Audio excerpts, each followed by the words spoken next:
It's hard to believe that Tears of the Kingdom came out over 2 years ago. I remember waiting in line at GameStop for the midnight release, playing Ocarina of Time on my Switch. Now, over 2 years later, I finally beat it on the Switch 2 version. And that got me wondering what the next mainline Zelda game would be. Would it be another Breath of the Wild or Tears of the Kingdom type game? Would it be a return to form type Zelda game like Ocarina of Time or Twilight Princess? Or would it be something completely new? So today I want to talk about some things I want to see in the next Zelda game. So let's go ahead and get started. I'm going to start with the obvious choice that I'm sure many of us want to see return, myself included. That being traditional dungeons. It feels like it's been so long since we had an amazing, well-designed dungeon. And yeah, Tears of the Kingdom kind of had them, but they weren't great. My problem with those dungeons was with all the tools you had at your disposal, it was pretty easy to just kind of break them. For example, the Tears of the Kingdom Fire Temple wants you to use rails and carts, but I avoided that and ascended or climbed around the area. In that game, there is no one way to do a dungeon, which can be cool for some people, but personally, I prefer having puzzles that have a very specific solution for you to figure out. To me, puzzles just become less of puzzles when you have multiple ways to solve them. The Tears of the Kingdom dungeons just kind of felt thrown together to me, and I didn't really enjoy doing them.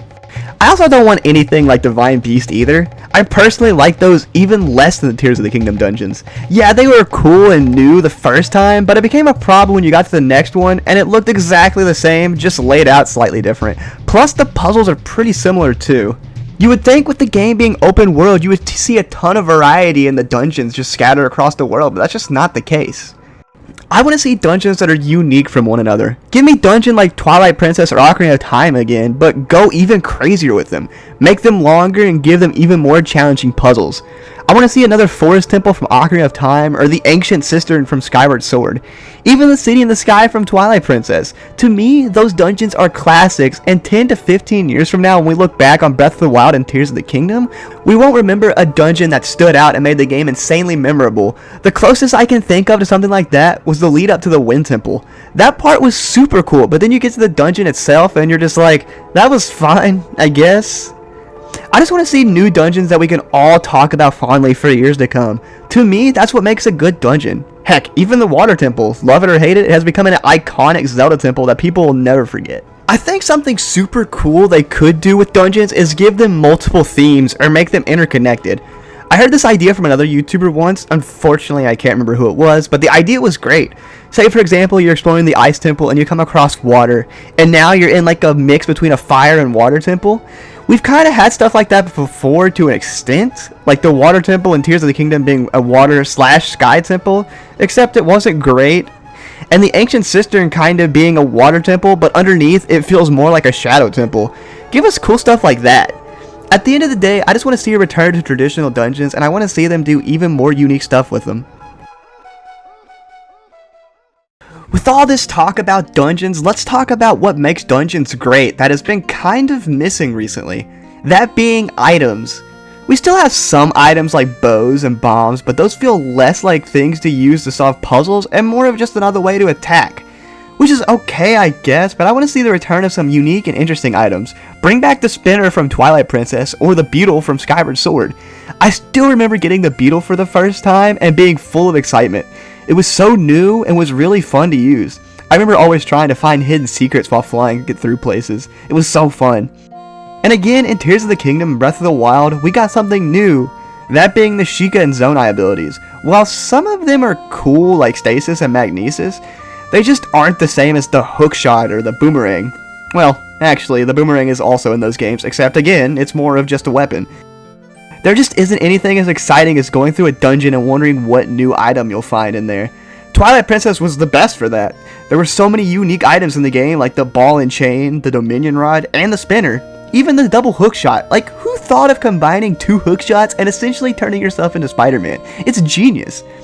That being said, the items in Twilight Princess weren't used much outside of their respective dungeons, except for the bow and the hookshot, really. I want to see the items I get from these dungeons used throughout the world. Give them a ton of use. The most disappointing thing about Twilight Princess was getting the awesome new spinner and barely even using it. Overall, I just really want to see the items return to Zelda, new and old. Oh, and also fix the UI. It has been horrible looking through menus in these past couple of games. While playing through Tears of the Kingdom, and especially Breath of the Wild, the world always felt so barren and lonely to me. My first thought was maybe it felt that way because it was lacking NPCs, but having recently gone back through it, that's just not the case. There are quite a few towns full of NPCs, and you even find them out in the world. That's when I realized the reason I felt this way was because we didn't have a companion. We have had a companion in nearly every 3D game, and heck, even some of the 2D games had some. For example, Navi from Ocarina of Time or Midna from Twilight Princess. While sometimes the companions aren't that great, Fi from Skyward Sword, it makes your journey through the game feel less lonely. I actually like having someone there occasionally telling you where you should be going next, and I like it even more when they play a big part in the story, like Midna. To me, Midna is one of, if not the best companions in all of Zelda. Not only does she tell you where to go, she also helps you in combat when you're Wolf Link, and she plays a big part in the story. Don't worry though, I won't spoil anything. But if you haven't played through Twilight Princess yet, what are you doing? Go play it.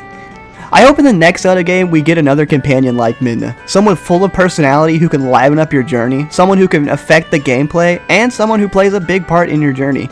That is something previous Zelda games have been lacking. I mean, yeah, you've got the Sage Spirits in Tears of the Kingdom, but they are so lifeless. It's just not the same. I wouldn't mind if the next Zelda game focuses on our companion. Speaking of NPC and companions, I want to see the return of certain races as well as some new ones. Tears of the Kingdom gave us a new race with the Zonai, and they were pretty cool. But I would love to see other new races as well, especially some we can interact more with. But besides some new races, I want to see the return of races from older games, especially Deku Scrubs. They are my favorite Zelda race, period. I just love those guys. I hope the next game brings them back in a big way. Like, we always see Zoras and Gorons, but man, the Deku Scrubs are just so good. One of my favorite places in all of Zelda is the Deku Palace from Majora's Mask. Everything about that place is just so full of creativity.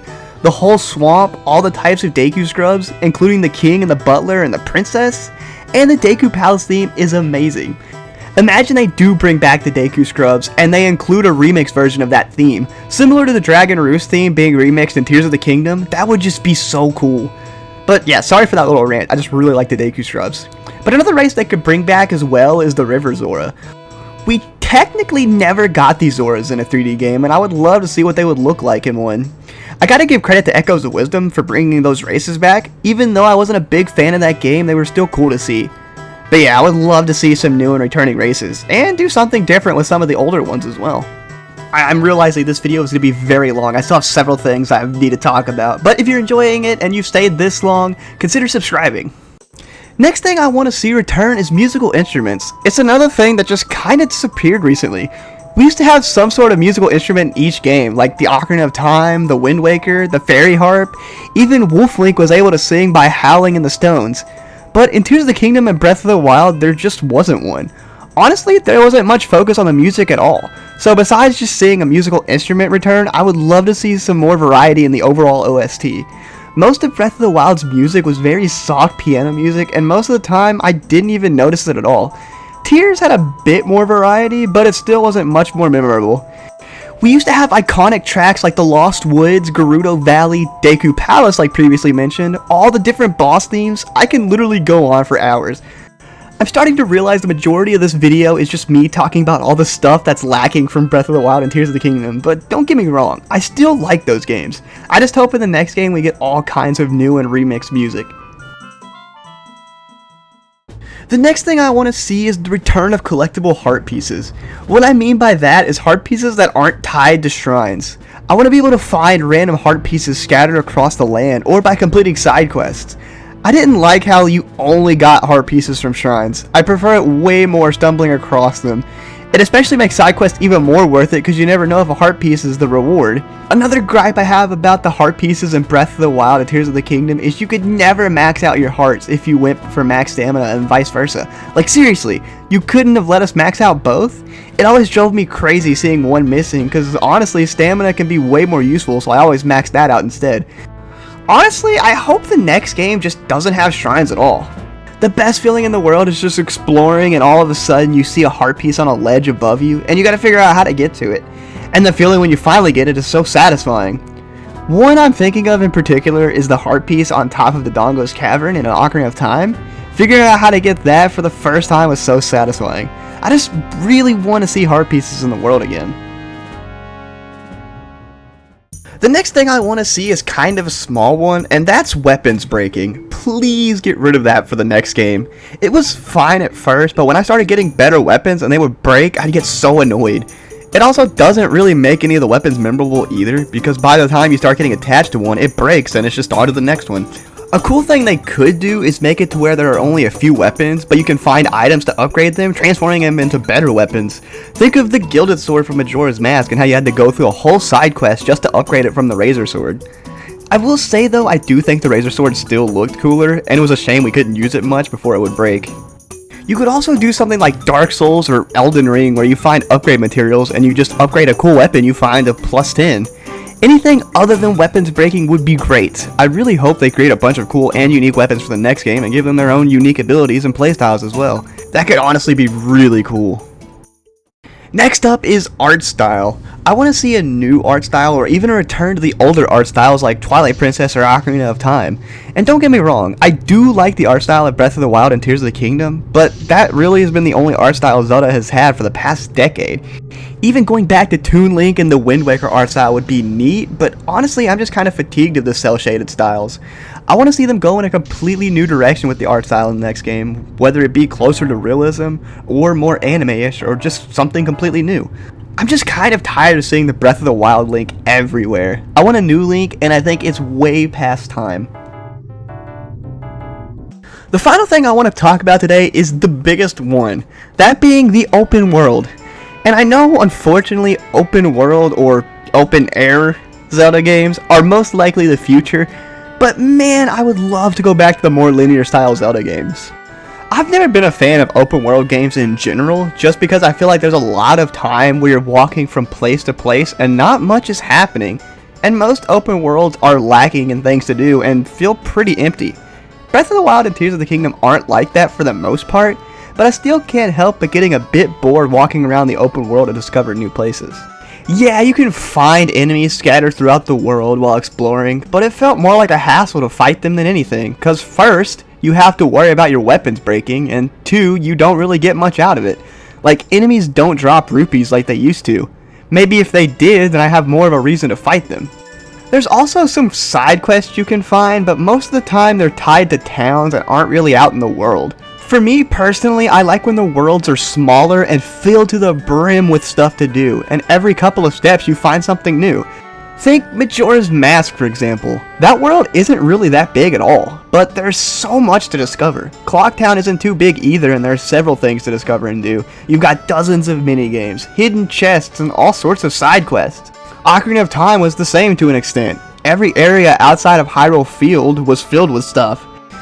This is why I never really found myself staying in one place for too long in the newer games. Like, I would get somewhere new, see a couple of things, and be on my way.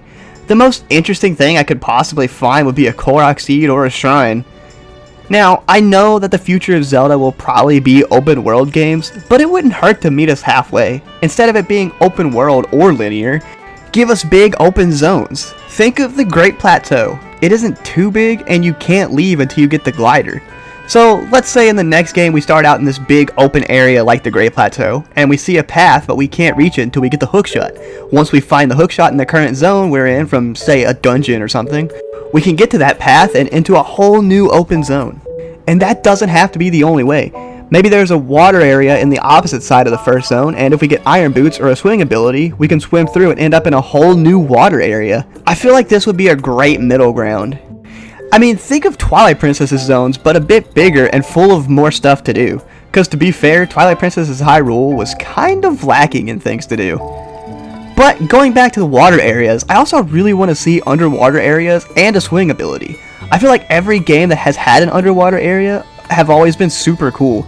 Some off the top of my head are the underwater sections in Twilight Princess's Water Temple, where you're swimming around, dodging jellyfish and clams. It's just so cool to look at. Another cool one is the whole underwater area of Great Bay and Majora's Mask. Swimming around as Zora Link was always so fun. Just imagine a whole zone underwater, and in the dead center of the zone is the best water temple we've ever gotten. But yeah, I would prefer linearity over open world, but I think open world is the future. So seeing something like really big zones where you still have a path to follow but also feels open would be the best case scenario. Let me know what you think in the comments below, but I think that will do it for this video. If I missed anything that you would like to see return, let me know in the comments below, and if you enjoyed this video, hit the sub button. I want to thank you all for watching, and as always, I will see you guys in the next video.